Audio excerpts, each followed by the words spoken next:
The Missouri legislature is adjourned for the summer. That means commentator Jason Rosenbaum has some time on his hands. He's been thinking about his dream job, and that led him to consider the job of the Speaker of the House. Hey there, Columbia residents. Have you ever wanted to relive your childhood memories? If so, then I have news for you. You see, I've had time on my hands since the Missouri General Assembly adjourned for the year. I've spent the last couple of weeks absorbing books on quantum physics, and the result of my toil is a time machine. It would be fascinating to actually reconfigure our current career paths to fulfill childhood dreams. Many of us probably wanted to be astronauts, movie stars, squash players, or pineapple farmers.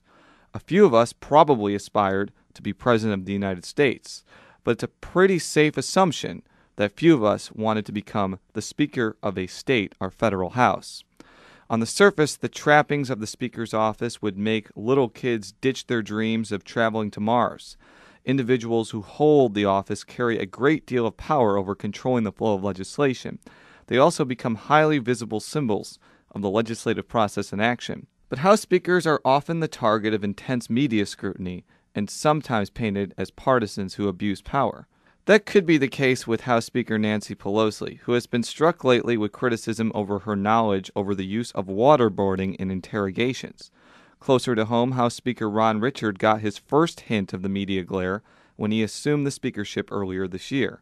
The Joplin Republicans certainly spurred on some significant successes, including the passage of a major economic development bill and other omnibus bills related to transportation, crime, the judiciary, and education.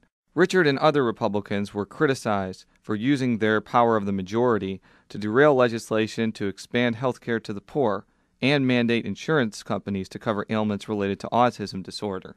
Richard and other leaders of the Missouri House were also criticized by some for muscling out the Missouri Senate and the Democratic minority. In the federal system, the speakership is something of a political destination. Very few House speakers have run for something else after completing their term. But in the term-limited Missouri legislature, the speakership is often seen as a stepping stone.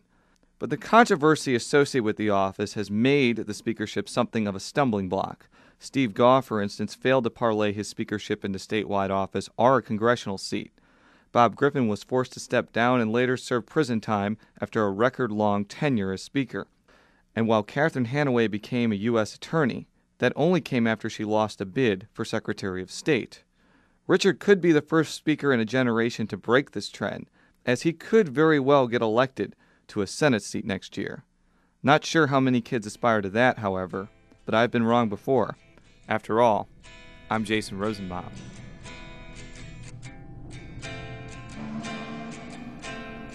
That's all the time we have for this week. Podcasts of this show and all of our shows are available at kbia.org. Thanks for listening. I'm Sarah Whitmire. Footsteps fall off.